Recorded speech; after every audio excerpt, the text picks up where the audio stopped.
What's going on, everybody? Welcome back to TTB Ravens Media, bringing you Ravens content every single day. If you want to see that daily Ravens content, please make sure to hit the subscribe button down below.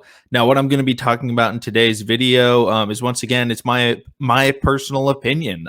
So if you have a different opinion, as always, please comment it down below. I love seeing the different opinions. Hopefully, they're going to be pretty positive because I'm going to be talking about Hollywood Brown today and what I believe the Ravens can get out of him, how good he is, because I am a huge fan of Hollywood Brown. I think a lot of people are, lower on him than I am. I am just very, very high on Marquise Hollywood Brown. And I'm going to talk about him mostly because if you didn't know, if you don't follow him on Instagram, he posted on his story and he basically had a bunch of highlights of him, from practice, of course, like cooking cornerbacks. And, we've seen, Des Bryant tweeted out the things at practice, like the offense looks really good in practice. I mean, Lamar Jackson threw a 60-yard bomb to Hollywood. That was up there on the story, but I was just like, okay, yeah, we're seeing some tape, but like the tape isn't the reason why I'm high on Hollywood Brown. It's the way he plays and how he's used. But so let's get into it. Marquise Hollywood Brown drafted the first wide receiver in his draft class ahead of guys like DK Metcalf, AJ Brown, Terry McLaurin. And I think a lot of people will look back on that and say he was the wrong pick. I completely disagree. I still stand by, if the Ravens were redrafting, I would still take Hollywood Brown in that spot just because the Ravens don't utilize him to the way that he could be used. Part of that is Greg Roman. Part of them is just, they're a heavy rushing team. And they don't take a lot of deep shots. Like, yeah, the play designs, they're not that great, but like the team just doesn't take a lot of deep shots. So, if we had a DK Metcalf, what the heck is DK going to do? They're not going to throw that many deep shots to him. And Hollywood does pretty well on those deep shots, whether it's against Cleveland, whether it's against, well, especially when it's against Minkah Fitzpatrick. But, he does a lot. So I'll start off with that just by saying, like, I think he was the right pick. I still stand by that pick for the Ravens. But you look at his stats, 584 yards his rookie year, 7 touchdowns. Then you look at last year, 769 yards, 8 touchdowns. And they seem like, like, really? That's your number one wide receiver? Like, that's what kind of the numbers say.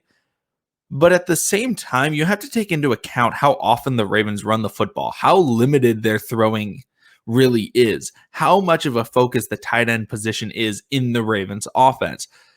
If they had prime Antonio Brown, if they had prime Julio Jones, if they had Calvin Johnson, if they had Jerry Rice, do you know how many yards I'd expect those guys to get playing in this offense?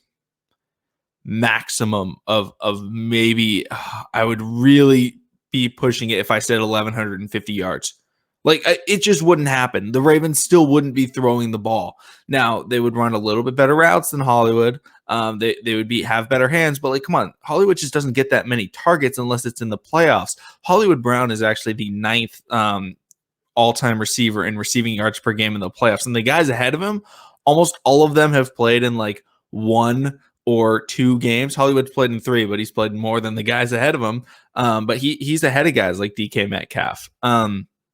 He's ahead of guys like AJ Brown. And that's just something to look at, that he steps up in the biggest moments.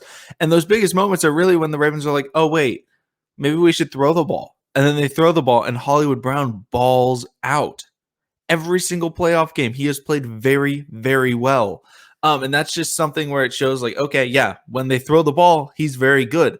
But what he brings to the Ravens is, one, he brings great speed, but he also brings really solid effort. He really works hard. And yeah, he has some drops. That's not something that I'm going to say like, oh, he's got the greatest hands of all time. No, he's dropped some passes. But there's a lot of times where he cooks corners and just doesn't get thrown the ball. There's a reason why I said, if you got soldiers or whatever, why don't you use them? And it's because he consistently is able to like actually beat the coverage. When you watch the defensive backs when they play against Hollywood Brown, they are backed up because they are afraid of that speed, and the Ravens are unable to take advantage of his speed because they basically always either send him on like some stupid little out route, or they just send him deep, and then they don't throw it deep to him, and they're not able to utilize it.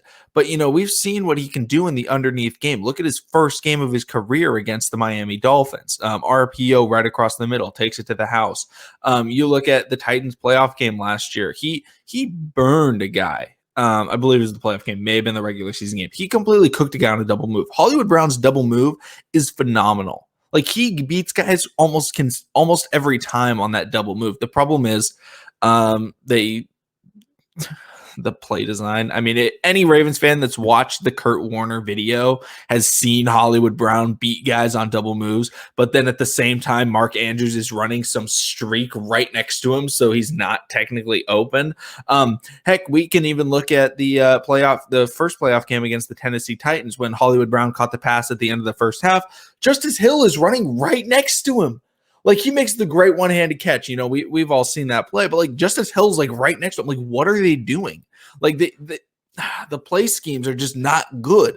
Like, it just brings extra defenders, and that's not a knock against Hollywood. There is nothing that he can do about it. All he can do is run his route and see what happens. And he's playing in a system that doesn't, maximize that output. And I'm not saying, oh, he can't be better. He can be better. But the best possible season that he could have is maybe it would be a truly remarkable season for Hollywood Brown to be a 1,000-yard receiver and have 10 touchdowns. Like, that would be like, oh my goodness, with how much the Ravens run the football. If he goes to another, if he played in Seattle right now, he'd probably have 1,200 yards and 10 touchdowns at least every year. If he's playing with Russell Wilson in that pass-happy offense that loves to take deep shots. But he's not. He's playing in a different offense. And that's something that Ravens fans need to realize is his stats are never going to be as good as the other guys. That's just how it is. So when you're evaluating him, you can't look at the numbers. You have to look at the impact that he has on the game and the players that he around him. Now, he doesn't have good wide receivers around him. This year, they're bringing in Sammy Watkins. Solid. Good move. But the impact that he has is, one, they almost always have to have a deep safety. Almost always. Or they play way off. That's a major benefit. Whether or not the Ravens can take advantage of it is besides the point, but he is able to really affect the game. And that it just doesn't show up on the stat sheet because the Ravens can't take advantage of it. But that's not a knock against him. That's a knock against the play calling. That's a knock against the schemes. That's a knock against the play design. And I'm not, this isn't trying to be a bash Greg Roman video. But he is a very, very good wide receiver. He just does not get the opportunity to play in a system that is able to maximize him. But that doesn't mean he still doesn't impact the game, because he really does. He really impacts the game just based off of his speed. And that's something that the Ravens need to take advantage of. So for me, I'm a big believer. I say it all the time. Hollywood Brown is a number one wide receiver. He's the Ravens' number one wide receiver. I am content with him being our number one wide receiver for the future. Let me know down in the comments if you're a fan of Hollywood Brown, if you think that he is that wide receiver one, or if you just think, you know what, he's not a wide receiver one. He's just a speed threat. Let me know. I'm very interested, but like for me, I just think that he's a number one based on the fact that he really, really affects the game, and defenses have to key in on him every time. But thank you all for watching. Comment your thoughts and opinions, subscribe for daily Ravens content, and I'll see all of you again tomorrow.